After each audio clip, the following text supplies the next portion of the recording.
All right, everybody. True to my email, I'll start us at 8:33, so we can all experience the rapture of being on time. Yeah. You guys get that joke? Marguerite told me it wasn't very funny. Okay. So welcome back. Week 2 here. Everybody have a copy of the notes. Yep. You have one in your seats. If you didn't get the notes from last week, there's still some up here, so feel free to come and grab those. I missed you guys last week. I was at an all-inclusive resort in Puerto Vallarta. I didn't miss you too much. But thank you to Scott for holding down the fort and getting us started on our class in Eschatology. Today, if you look at the cover page of your notes, you'll see that we're on week 2, which is how to read Revelation. We'll be doing that this week and next. And then the 4th week is applying eschatology. I will tell you that 4 weeks is just not enough time to cover any topic at all, much less eschatology. But I do think there's still enough value to get us going, and so that's what I hope we can do this morning. So I'd like to say a prayer for us, and then let's kick it off. So pray with me. God, we thank you for the great gift of being together, and we thank you for giving us a wonderful book in the book of Revelation, a book that we really have to lean on each other and read together to understand it. And I just pray this morning as we begin our time looking into it, that you would bless our time and you would help us to think rightly about it, and that this morning could be just a great time of fellowship among the saints. In Jesus' name, amen. Amen. So, a class on eschatology. Why are we devoting 2 weeks to Revelation? It's not exactly obvious, and so I wanted to answer that question for you. Why read Revelation? It's because this book is, in the Bible, the most comprehensive treatment of eschatology. What I mean by that is, Jesus talks about eschatology. The Old Testament talks about eschatology.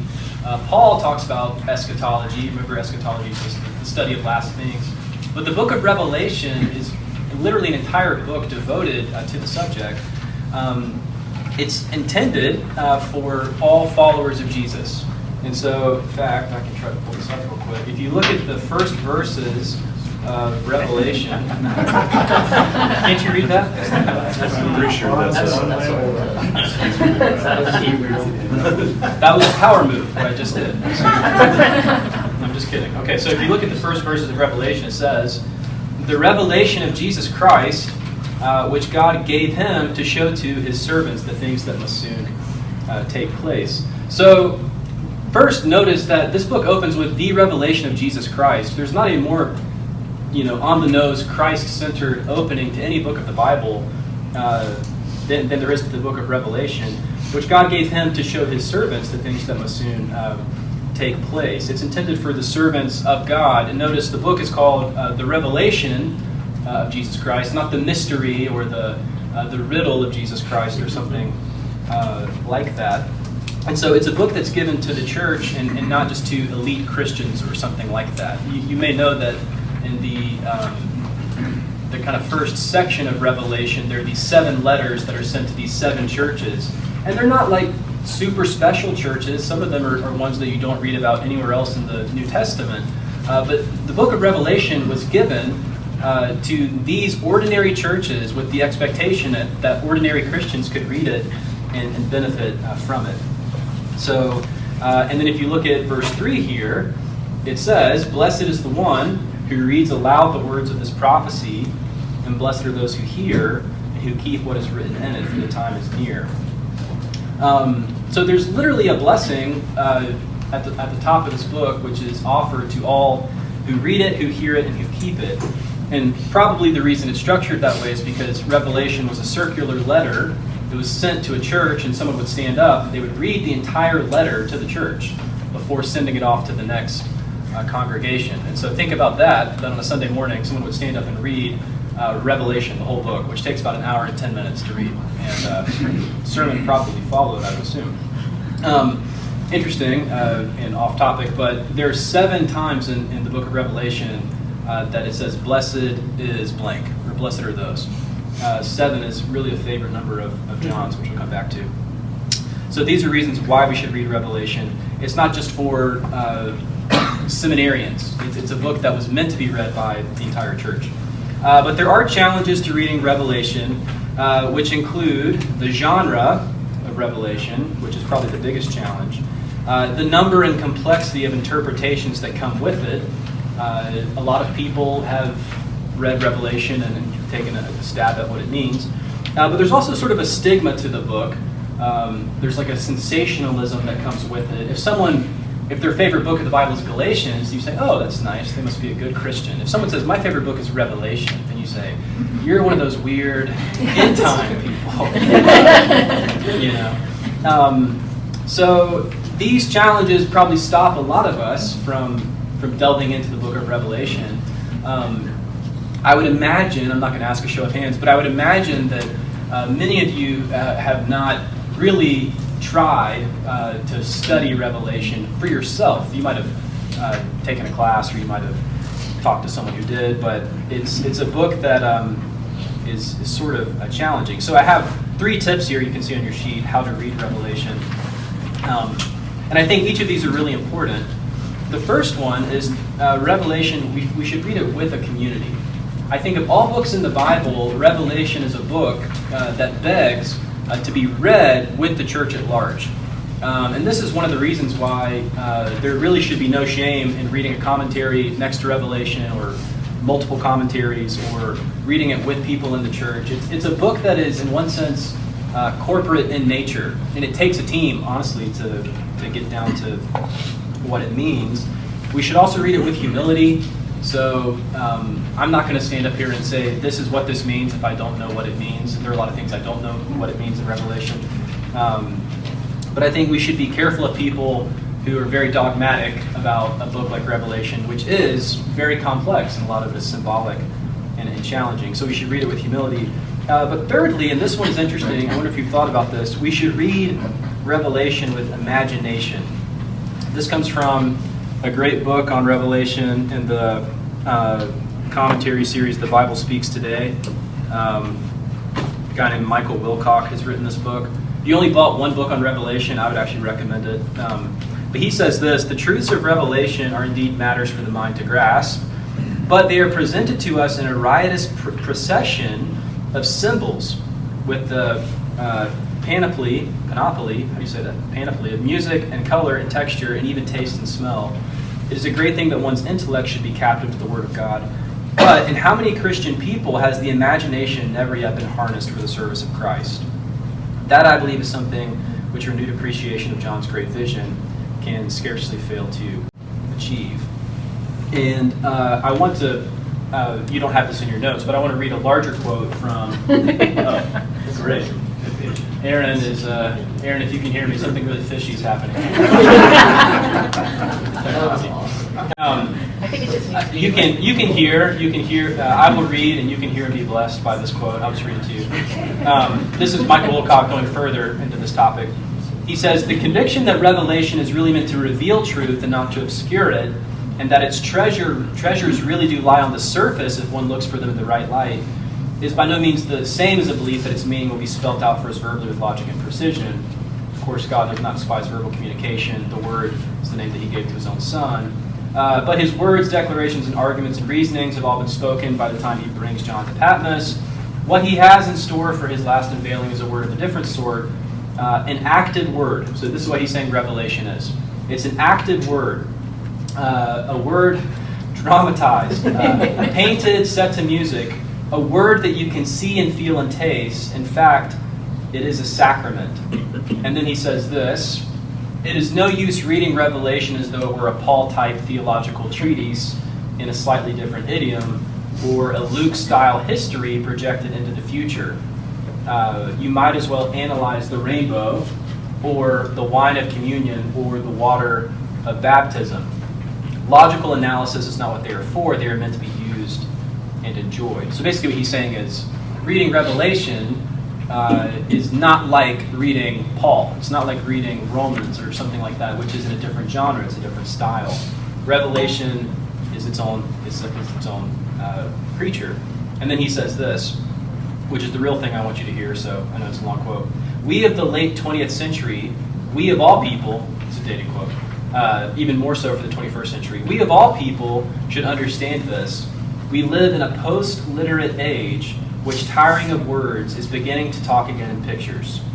So television replaces radio, and the noun image comes back to us into use with a dozen modern connotations.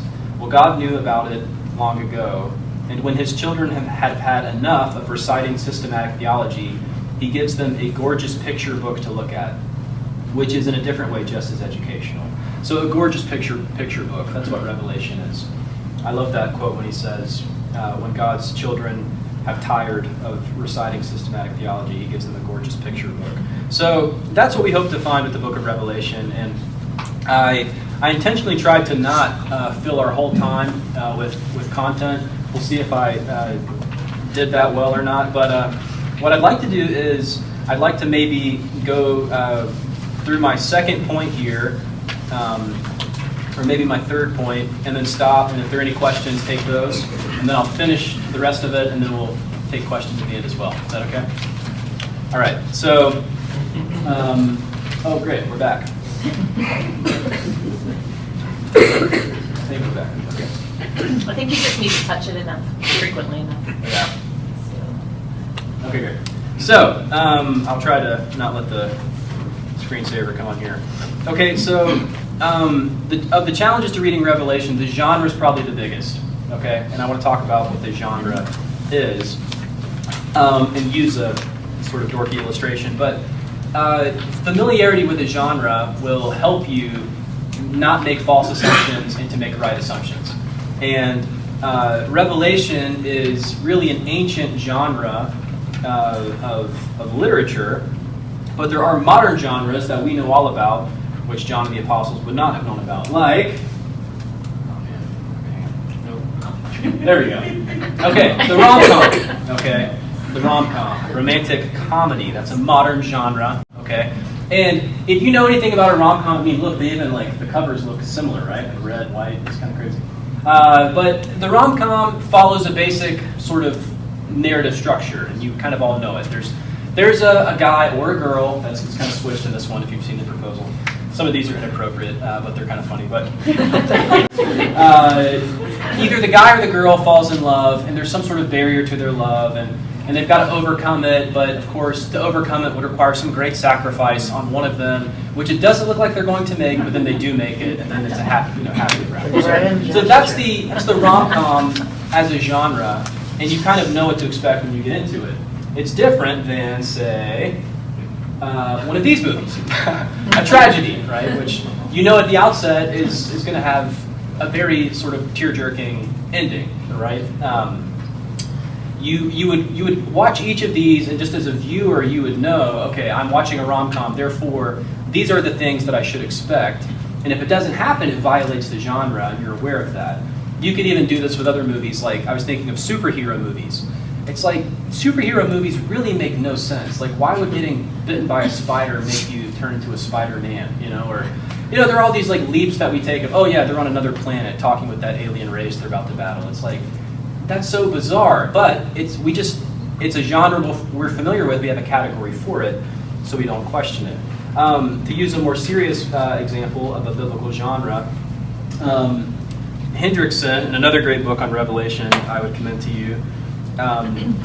He talks about parables in the Bible, and the parable is a genre that has a very particular goal. It has one point, one central point, and it's different from an allegory. An allegory is where everything kind of represents one thing in the story, and they all have like a symbolic meaning. But that's not true with the parable. And Hendrickson says there's some people who would literally interpret the parable of the Good Samaritan this way. The man who was on his way from Jerusalem to Jericho represents Adam, the head of the human race. He left the heavenly city. He's traveling down to the city of earth, the profane city, but having turned his desires toward the earth, he falls into the hands of robbers. That is, he's overpowered by Satan and his evil angels. These robbers strip him of the garment of original righteousness. They also beat him, leaving him full of wounds, half dead in sins and trespasses. The priest and the Levite represent the law and the sacrifices. They cannot save the sinner. They are powerless to help. But the Good Samaritan, namely Jesus Christ, is traveling that way and helps the poor sinner. This Good Samaritan dresses his wounds with the oil of the Holy Spirit and with wine, namely the blood of his passion. He then puts the poor man on his own mule, that is, on the merits of his own righteousness. He takes the poor man to an inn, that is, to the church. The next day, the Good Samaritan gives the host 2 shillings, that is, the word and the sacraments, in order that with these he may provide for the spiritual needs of the poor sinner. Then the Good Samaritan departs, but promises to return later. So it's like, okay, you can see how you could read that meaning on to the parable of the Good Samaritan, but how in the world could you know that you're reading the right meaning out of it? Like, why should the 2 shillings be the word and the sacraments and not the Old Testament and the New Testament? You see, so a lot of people, whether they realize it or not, treat the book of Revelation like this, as if because there are symbols, you've got to find a one-to-one correspondence between all the symbols and what they actually mean. What I'm trying to tell you, this is precisely not the way to read Revelation. You don't read a parable this way because the genre of a parable, although there are details, the point of a parable is normally one. There's one central point to a parable.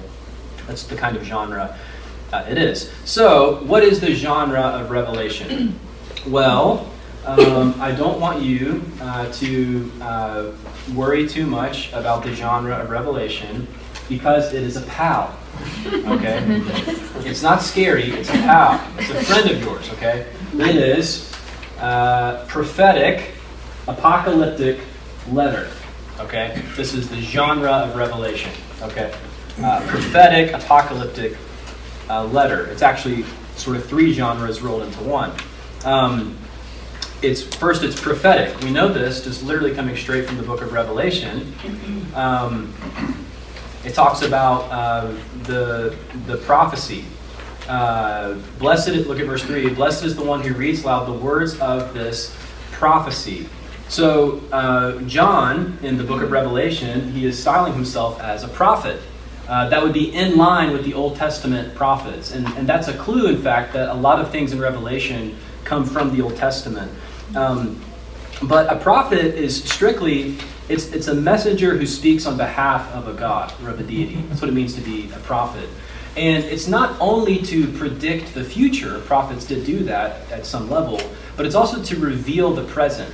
That's the role of a prophet. It's not just to say, hey, here are things in the future that are going to happen. But a lot of times, if you read the Old Testament prophets, what they're doing is saying, I see a true glimpse into the current situation. Here's what reality is now. If we don't repent, Babylon will destroy us, right? So, or if you look at Matthew 26:68, this is sort of a heavy example, but when Jesus is struck on the cheek during his passion, the Roman soldiers are they're harassing him. They strike him on the cheek and they say, "Prophesy. Which one was it that struck you?" So it's a heavy example, I know, but even that shows you that prophecy, that word, doesn't always mean tell me what's going to happen in the future. It might mean tell me an accurate picture of what is happening in the present. So Revelation is a prophecy. It's also apocalyptic, which is a subset of prophetic literature. That's what apocalyptic literature is. And apocalyptic, like a rom-com or like a superhero movie, is an ancient genre that developed after the close of the Old Testament that was very common in Jewish literature. We might not be familiar with it, but the first century church probably was. And there are certain things that happen in an apocalypse. There's a message that's mediated by heavenly beings. Normally there's someone who goes on a journey. They're taken somewhere. They're caught up somewhere. There are even parts of Daniel and Ezekiel and Isaiah that are in Zechariah that are apocalyptic in their style. J.J. Collins has written a great definition of it. He says, apocalypse is a genre of revelatory literature with a narrative framework, which just means it's a story. I don't know why you can't say that. In which a revelation is mediated by an otherworldly being to a human recipient, disclosing a transcendent reality, which is both temporal, insofar as it envisages eschatological salvation, and spatial, insofar as it involves another supernatural world. Okay, so long story short, it's a story. Okay, heavenly beings are revealing, they're disclosing something that is in one sense temporal, which is eschatological, which is it's about end times, it's about the end of an age or something like that. But it's also represented spatially. So you're seeing pictures and images, a lot of them dreamlike and symbolic, that explain that. So this is just part of the genre of apocalyptic literature. And then finally, Revelation is a letter. So, and a letter is more of a form than a genre. A letter has an introduction. It's addressed from one person to someone else. It has a introduction, body, and conclusion. And if you look at the book of Revelation, it is in fact a letter. The whole thing is. So it's not as if only the first part of Revelation with the letters to the 7 churches, it's not as if that is the whole letter. The introduction is what we just read in Revelation 1. The body is the whole book, and the conclusion doesn't come until chapter 22. So the whole thing is one big letter as well. And of course, when you send someone a letter, you're hoping that they will get a message. Yeah. Normally, you're not trying to send a letter to conceal something, but to explain something. So I know this may raise a lot of questions, but this is the genre of Revelation. It's prophetic, and so that means it's trying to explain things in the future, but it's also trying to reveal the present situation as well.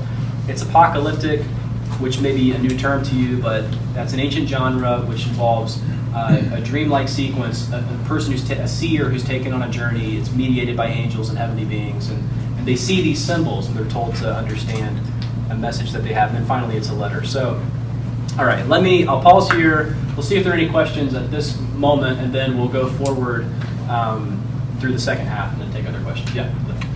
So just to clarify, kind of what you were just describing, how someone is being taken through a dreamlike sequence, does that mean that they are being shown symbols that represent an actual reality, or are they seeing the actual, like maybe future reality, and they are then tasked to describe that in their own words in symbols? So yeah, I think it's the first one. Okay. Yeah, it's not as though what they're seeing is reality as much as it represents reality. So like think of Daniel when he sees this giant statue, with the golden head and the brass, and the feet of clay. He's told that this giant imposing figure represents multiple kingdoms, so it's kind of like that. It's not as if there is some giant man in reality somewhere. It's much more, here's an image that represents a truth. It's a symbol for a truth. Yeah. Good question. Yeah. When we're considering the apocalyptic genre, one of the things that helps us, especially in our culture, because we have a hard time separating what that word or the meaning of that from what we know, like in our media and stuff. So when you say apocalypse or apocalyptic, we're thinking end of the world, trashed cities and that kind of stuff. And we really have a hard time separating from that. But apocalyptic,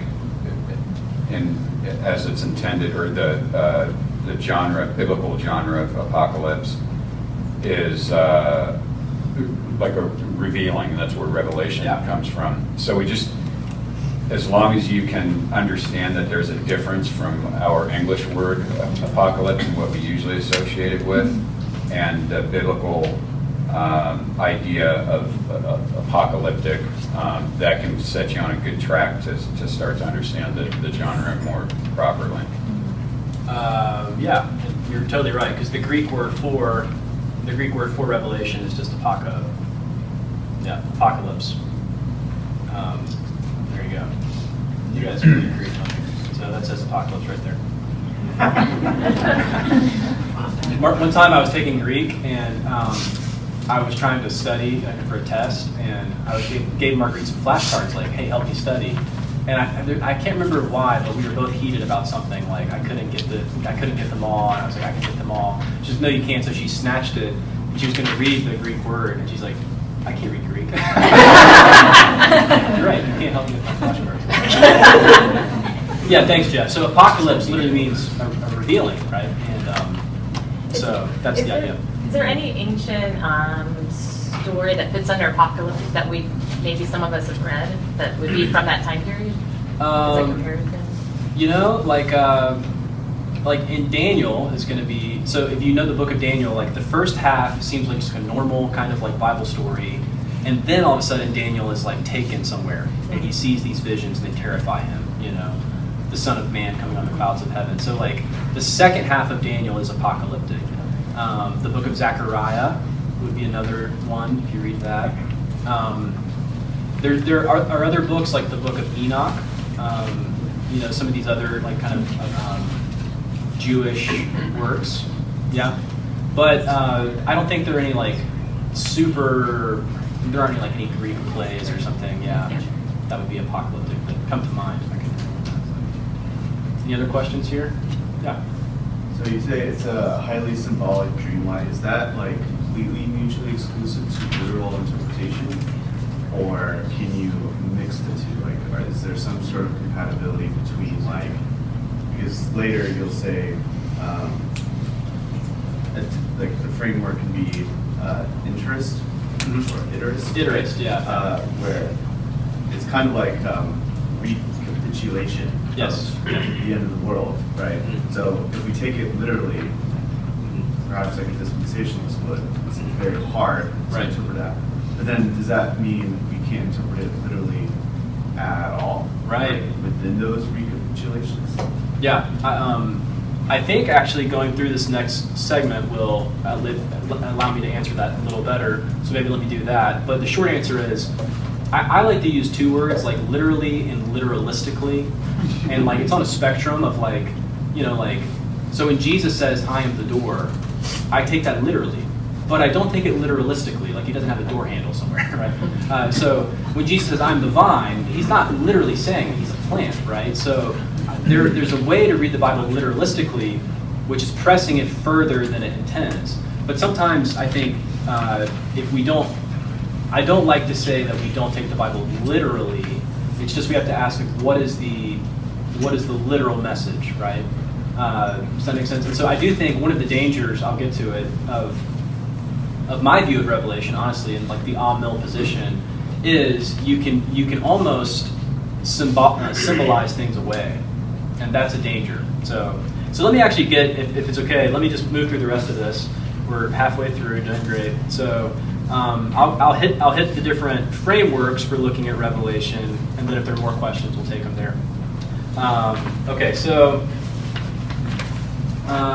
great. So you saw some charts like this, I think, last week. This might be confusing. I hope it's not. A lot of this is borrowed from a lecture from Mike Kruger, one of my professors in seminary. What I'm about to show you are charts not of the millennium, but of how people view the book of Revelation.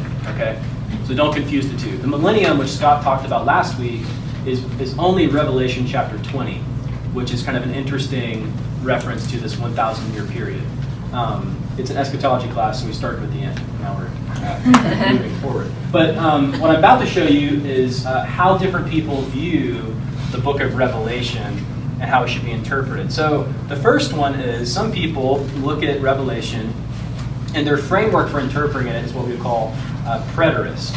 And if you've taken Spanish, perhaps, then you know that the preterist is the past tense. It's one of the past tenses, and that's what preterist means. It means in the past. And so some people would view the book of Revelation from a preterist lens, and that is to say that the book of Revelation is fulfilled before the year 70 AD. This is the view that R.C. Sproul takes, for instance, and he's written a great book called The Last Days According to Jesus.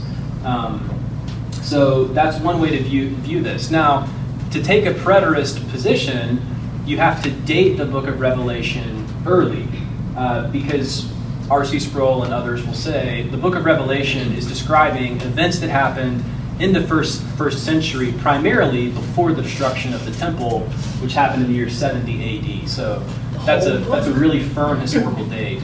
No one at all, it doesn't matter how anti-God or pro-God they are, debates that the temple was destroyed in the year 70 AD. So that's kind of a fixture on the timeline. But a preterist view would say Revelation was written early, maybe in the 60s, and it was a warning about the destruction of the temple in the year 70 AD. And that's a view that someone like R.C. Sproul has. Now, you'll see it says preterist and then partial.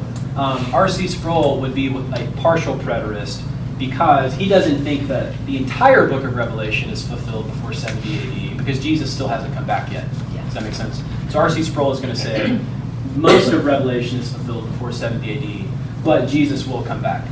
There are people who would be more in the liberal theological camp who would argue everything.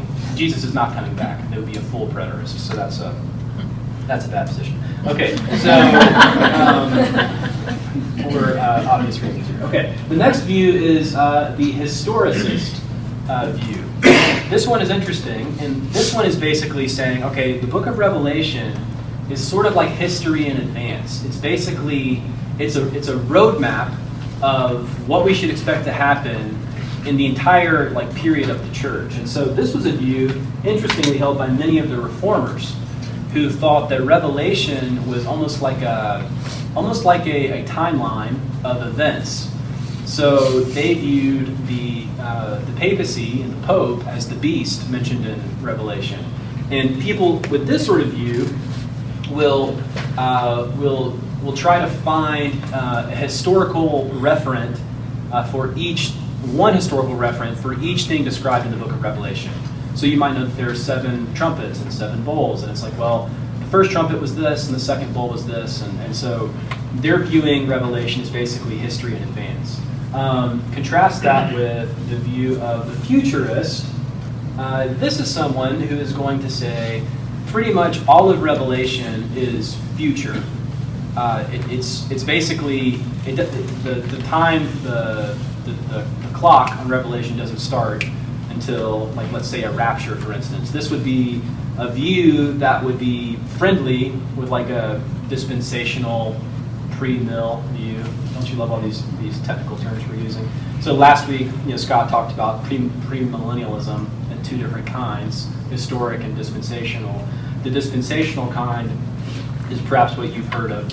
The Left Behind series. There's a rapture, there's a 7-year period of tribulation, and then there's a 1,000-year reign of Christ, and then there's a second coming. And so futurist would square well with that, which is to say pretty much all of Revelation is for the future. Maybe the Jesus and the 7 lampstands in the first few chapters is for today, but mostly Revelation is future oriented. Quick question. Yes? When you talk about Jesus coming back and to reign for the millennium and then the second coming, Yep. isn't him coming back to reign the second coming? Yes. So how could there be another second coming? Oh, I don't think there is. But one of the views of the millennium is that, in a sense, Jesus will come back, and there will be a literal 1,000 years where he reigns on earth before the final judgment. Right. Yeah.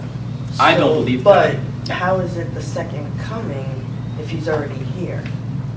Oh, I see what you're saying. So I guess the second coming would precede the 1,000 years. Okay. Then he's already here. Right. And then after the 1,000 years, Then he judgment. does the right. Yes. Okay. Thank you. Yeah. There's not he doesn't go back and come back. Right. Okay. Yeah. Okay. Thank you. Good clarification. Okay. So the idealist view is that the book of Revelation is kind of meant to inspire or something like that, that it's all symbolic. There is no historical, real world fulfillment of the things it describes. But it's basically this apocalyptic vision that's meant to teach a lesson. Okay. And then finally, you have the iterist or eclectic view. This is the one that I would take, and I would encourage you to consider. Iterist is a funny word, but think of iterations of something. like the iteration of the iPhone, like there's so many different versions of an iPhone, but it's still an iPhone, right? And then eclectic, of course, means kind of gathering together multiple views. And the reason this view is called iterist or eclectic is because it takes parts of all the other ones into consideration. For instance, well, let me explain it to you first. Basically, this view is saying, okay, Revelation is describing the entire time that exists between the first coming of Christ and the second coming of Christ. So basically, eschatology is really simple. Like Jesus came once, Jesus will come again. That's it. And then everything that happens in the middle, we can look to Revelation to understand better, but we can't say with definitiveness, okay, the church is going to, like a post-millennial would say, we can't say the church is going to triumph over the whole world or something like that. We don't know. It's like there will be periods of waxing and waning in this entire time. So symbols have multiple historical fulfillment depending on the church's historical position. So the way to say it is like this. This view is saying that Revelation is describing events in the 1st century, but it's also describing events in the 2nd century, in the 3rd century, and in the 4th century, and all the way up until the present day. But what Revelation is showing us is not just symbols detached from the real world, but it's showing us principles that are in operation, that will be in operation until Christ comes back, and they are intensifying. And at the very end, they'll be even probably more climactic than they are presently. And so let me show you this, and then we'll take some questions. Basically, I want to make a case for the iterist view, and try to maybe defend it to you. But the easiest way to say that would be Revelation. If you've ever read straight through it, and I would encourage you to do that, it can't be read chronologically because the world ends multiple times in the book. Have you noticed that? So let's actually just look at a few of these, not in Greek, don't worry. So if you're in the book of Revelation, let's just say you're reading chapter 6 and you get to verse 12 here. So it says, he opened the 6th seal, and there was a great earthquake. The sun became black, the moon became like blood, the stars of the sky fell to the earth, as a fig tree sheds its winter fruit when it's shaken.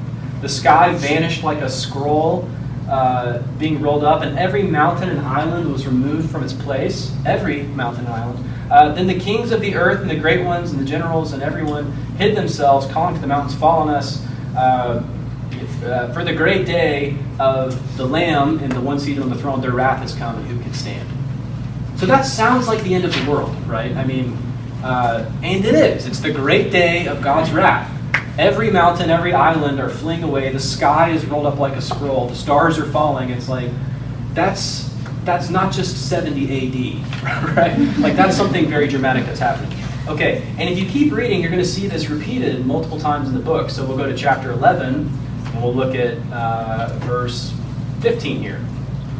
The 7th angel blew his trumpet, and there were loud voices in heaven saying, the kingdom of the world has become the kingdom of our Lord and of his Christ, and he shall reign forever and ever. So that is describing, of course, the end, right? It's like the kingdom has become, the kingdom of the world has become the kingdom of our Lord and of his Christ. It's like it says in 1 Corinthians that the last enemy to defeat will be death, and then he will hand over the kingdom to his Father. And so it's like, okay, that's also an end of the world. And one of the things you're going to notice is that in the book of Revelation, every time the end of the world is described, there is a hymn of praise. And you see this also in verses 17 to 18. Your wrath came, the time for the dead to be judged, rewarding your servants. Clearly, this is the great judgment, the end of the world. So the world is ended in chapter 6 and chapter 11. Just to prove my point, which probably doesn't need to be proved any further, but I will literally beat the dead horse here. Okay, verse 14, Revelation chapter 14, verse 14, you see someone on a cloud, like the Son of Man, with a sharp sickle in his hand. You might remember Jesus' parable of the kingdom of heaven. It's like a field of wheat with tares mixed in, and it grows until the end, until there's this harvest. So the harvest of the earth is fully ripe, it says in verse 15. So 16, he swings his sickle across the earth, and the earth was reaped. And then 17 and 18, put in your sickle and gather clusters from the vine of the earth, for its grapes are ripe. The angel gathers the grapes into the great winepress of the wrath of God. So this also seems to be the harvest at the end of the age. Another example of the end of the world. You go to chapter 16, 12 to 21. What is stadia? Oh, a stadia. Stadia. It's a measurement, right? 184 miles. What's that? 184 miles. Corey just noticed that. Thank you. Chick-fil-A's measurements. Thank you. I will now direct all future questions. Okay, so Revelation 16, the sixth angel pours out his bowl. And the whole world is assembled for battle in the great day of God, the Almighty, Armageddon. Okay, the whole world is assembled for this great battle. That's chapter 16. You might recognize that great battle also happens in chapter 19. Let's go there real quick. This is chapter 19. Mainly look at verse 7. The marriage of the Lamb has come. The bride has made herself ready. So that's another biblical way of describing the end, which is the marriage supper of the Lamb. And then finally, I'll give you 21, 1 to 8. So I'm just trying to really show you here that if you read the book of Revelation carefully, new heaven, new earth, the old one has passed away, and then you have the the great judgment here, right at the end. So the book of Revelation has these multiple endings of the world, and if you look closely, there are these distinct sections of the book that are repeating themselves. And we'll look at them real quick, but there are 7 lampstands. Then there are, let's see if I can get my slides to work. There's 7 seals. There's 7 trumpets. There is this, in chapter 11, 19 to 15:4, there's this story of the woman and the child, and then the dragon that's trying to devour the child, and then the beasts. Then there are these 7 bowls being poured out. And then if you look at chapter 17, 1 to 19:10, this would be the fall of Babylon, the harlot, and the beasts. So you can find that one here. Sorry, the technology is a little wonky here. And then chapter 19, 11 through 21:8, this would be judgment, final judgment upon Satan. And this is where you see the millennium described. As an angel with this great key comes down and binds the dragon. This image and the last one before it were actually colored wood carvings from Luther's Bible, which I think is kind of interesting. Pictures of Bibles were a really old thing. And then finally, you've got the new heaven, the new earth. That would be chapters 21:9 through 22:21. So, based on how you slice it, you might say that there are seven sections in the book of Revelation, or maybe 8. I am actually really kind of compelled by the thought that there are 8 sections in the book of Revelation. It's not something that I'm going to totally die on a hill for. If you guys want to look at some of these books, you can. But one of just the best books on Revelation. This was 75 years old at this point, but William Hendrickson, he wrote a book called More Than Conquerors, and it's an interpretation of the book of Revelation. And he argues for 7 sections to the book. It's really easy to read. It's a great book. And then Wilcock wrote a commentary called I Saw Heaven Opened, which was later grafted into this commentary series, The Bible Speaks Today. He argues for 8 sections, and that's because they disagree on where you draw the line on the 7th section. I'm not going to like argue strongly for one or the other. I think maybe Wilcock has a slightly better angle on it, but at any rate, you see these multiple sections of the book, and here's the thing: if you look closely, they're each sort of starting with the first coming of Christ, and they're running until the second coming of Christ.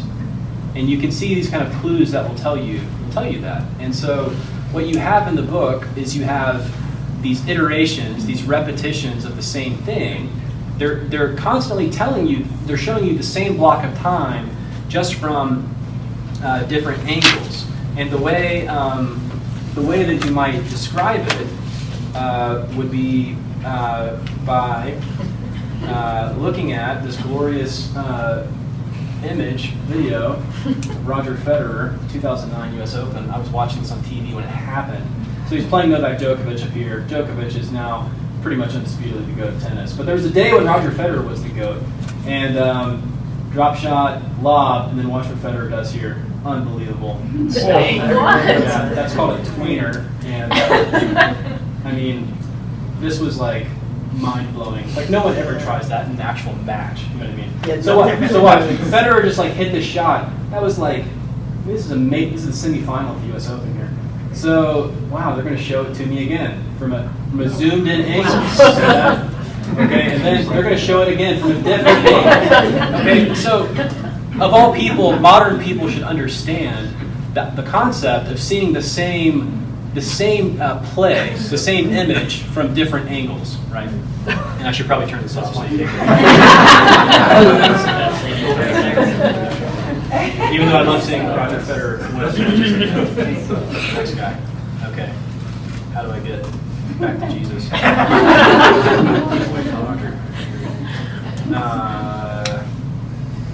Great.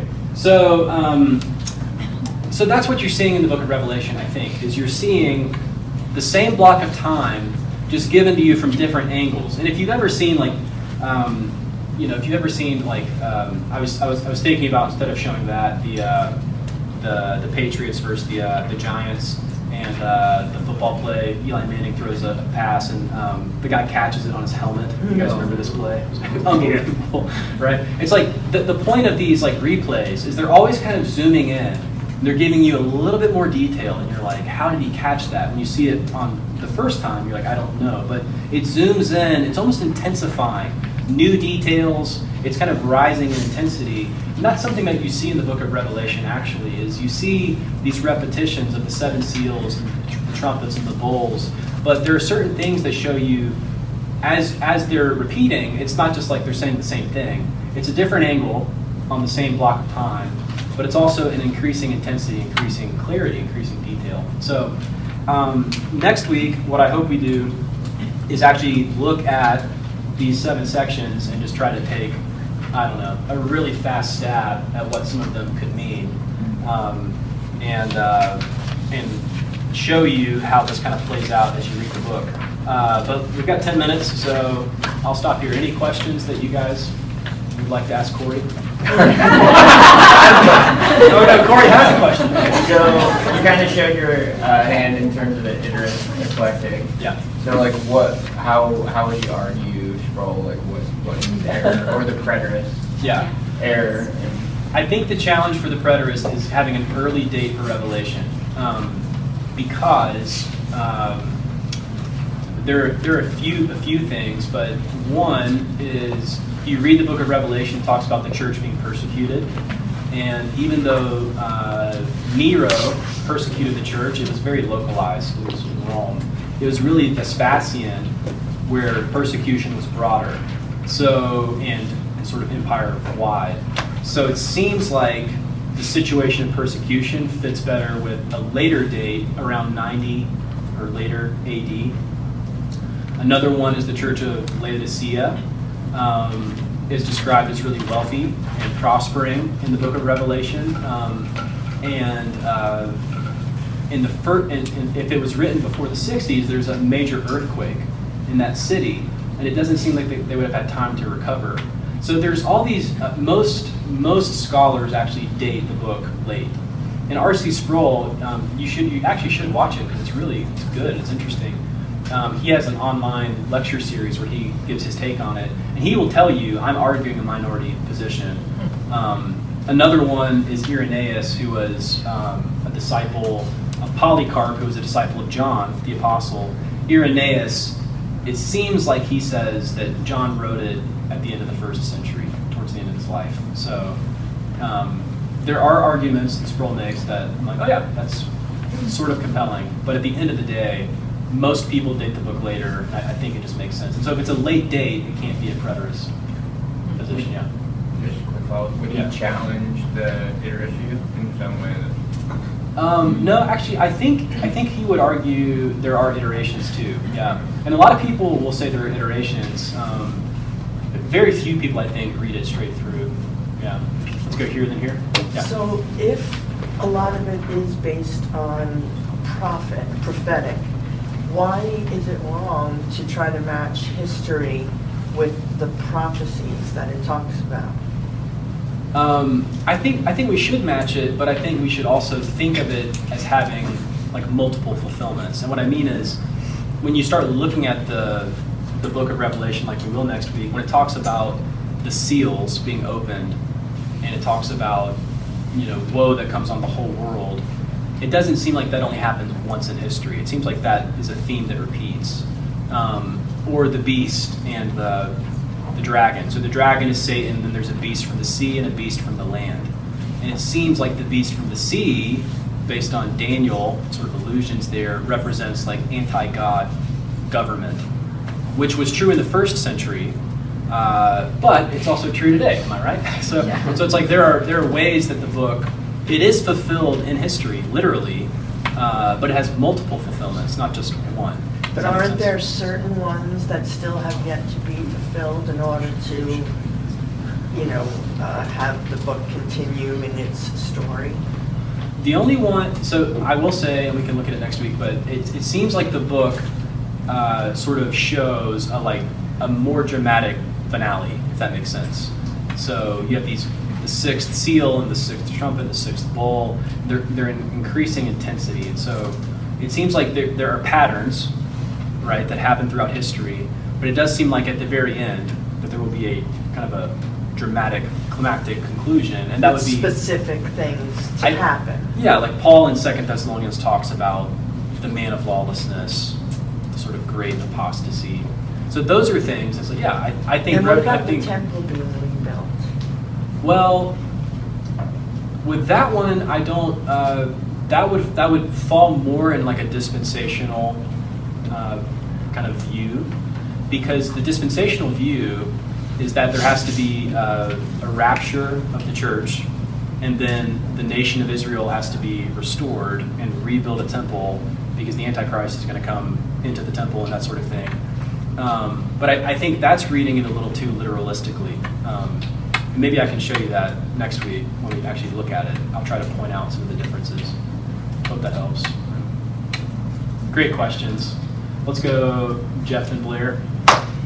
Going back to Corey's question, one of the things that I've seen is that all of the 4 different views, they have their points about them that are like, oh yeah, but if you hang on it to try to make that the point, they all fail. There's something that it doesn't quite fit. So you go along, you learn that view, and you start to carry that out, and you're like, then it feels kind of yucky here, like it just doesn't quite work. So all 4 of the main views have something about them, and that's where, when we can understand properly the genre of Revelation and see how that genre works and how it's worked from in other examples of it, like in Daniel and Zechariah and those types of things, that's when you can start to see how those other views are true and those certain claims that they make or certain ways that they understand it. But that's not the view, and that's where the eclectic or the iterist view comes in. It's kind of a little bit of everything Yeah. in that, yeah. And is it also more vague, like it's open to whatever happens? I don't think it's vague, but I think it is more, these are principles, not, But it seems like Like- it doesn't take a stand on any of the positions. Is that accurate? which position do you The, mean? the Iterist. iterist. Like the on-mill position? Yeah. You mean? Yeah, no, there are people who disagree on the millennium, but they might agree on an iterist view of Revelation. But out of Yeah. the four different, would you say that the millennium Mhm. just is not taking a view on any of the other philosophies, if you want to call them that, ideologies or interpretations, let's say? It's like this one believes this one believes that. I'm an amillennialist, so I'm not going to believe in any of them. I'll just wait to see what happens. Oh, no. I would say, to me, the amillennial position is not agnostic, like about what happens is what happens. It's more like the millennium, the 1,000 years, is happening now, which means actually, I think it takes Revelation more seriously because it says everything the book is describing has happened in the past. It is probably happening today, and it will continue to happen. Do you see the difference? So, like, if you take a premillennial view, you might say, or postmillennial view, you might say, there are certain things I'm waiting to see, and when I see those things, that'll be kind of markers for when this will happen. For instance, like, the postmillennial view, to me, is not really feasible because they say there's going to be this triumphant church age, and then Jesus will return. But Jesus has told us specifically that no one knows the day or hour, and to be ready and to watch. And it's like, well, But what are we supposed to watch for? we're supposed to watch for him to come. The idea is that we're supposed to wait But doesn't and it be also ready say we're for supposed his to return. recognize the signs and in the skies and symbol, you know, Oh, yeah. like. So in Matthew 24, Jesus is answering two questions because the disciples ask two questions. He says, not one rock will be left on this temple. And then the disciples say, what will be the signs of these things and then at the end of the age? Right? And so Jesus actually answers two questions. And when he answered, so he says, Jerusalem's going to be destroyed. Here's what you need to look for. You know, let the reader understand, right? You know, flee to the hills. And that is, I think, in terms of the destruction of the temple in 70. But when Jesus talks about the end times, remember what he says. He says, there will be earthquakes and wars and rumors of wars. But he says, all of these things must happen. The end is not yet. So that actually fits very well with an amillennial perspective, which is saying, oh, these are things that are going to happen in this block of time. It doesn't necessarily mean the end is tomorrow. So there's this weird paradox, where at times you have to go here in a second, but there's this weird paradox of saying, and I think this is kind of eschatology applied, which is saying, I'm always ready for Jesus to come. I'm living with expectation. At the same time, I'm not living with anxiety. And those are two different things. You know what I mean? I'm not like anxious that the end of the world is some cataclysmic event. It's like the end of the world is now, right? We're in the last days. So I just accept that. And the book of Revelation, I think, steels me for enduring, you know, gives me confidence, that sort of thing. I do want to, so I know Blair had a hand, so maybe I'll do Blair, Kevin, Vanessa, and then we can leave. If you need to go now, you can. It's 9:31. That's okay. I think I'm good, actually. So, yeah, you can go to the next question. I was just going to say that the multiple historical viewpoint, these things are happening over and over again, has to me, it gives the letter a thematic purpose, Yeah. which is the same way the Thessalonians does. As a matter of fact, how do we know that we have comfort? Because God will avenge His church. How do we know that that hasn't happened yet? Because you're still here, suffering for Christ. So there's a comfort theme in this throughout it. So that gives me a lot of hope. Totally. I think Revelation is actually a very comforting book. And that's one of the reasons I wanted to, you know, look at it with you guys. Well, the author says that's its purpose. It's for the church. You know, blessed are those who read aloud and hear. Yeah. God bless them. Vanessa, last word to you. Yeah, so I'm trying to think how to phrase it, but so the ones that do interpret it more literalistically, do they have a different way of understanding what the word prophet means? Like when you describe genre of prophecy, like why is, like, if we're understanding as a messenger who speaks on behalf of a deity to predict the future, but also to reveal the present, how have the ones like that are dispensational that like are very, they want to see the specific things? How do they have a different way of viewing what a prophetic literature looks like, or Yeah, defining that? yeah. And that's why they come up to look for these specific things. Yes, in fact, even with Old Testament prophecies, like a dispensational view is looking for, I would call, and not condescendingly or pejoratively, just like, kindly, but seriously, I would say they have a literalistic interpretation of Old Testament prophecies, whereas my understanding is that Christ, all the promises of God find their yes in Christ.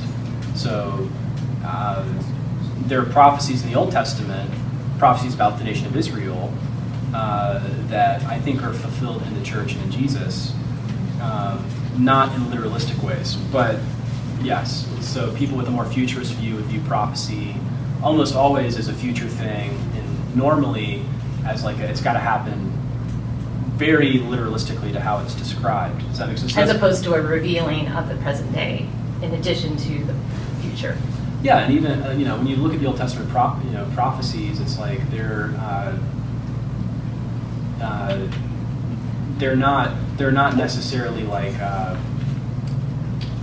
they're not necessarily specific in a super duper literalistic way, as in sometimes they are more like vague. You know what I mean? And there are multiple fulfillments even of Old Testament prophecies. The way I've described it is like a mountain range. Like if you were looking at a mountain range from the side, you would see all these multiple, crests and troughs. But if you look at it head on, you see one thing, and it's like these Old Testament prophets, a lot of times they see one thing. They don't see the whole range of fulfillment, Okay, I'd love to talk more, stop me anytime, let's talk. We need to We'll be back extend- next week. Thanks, guys.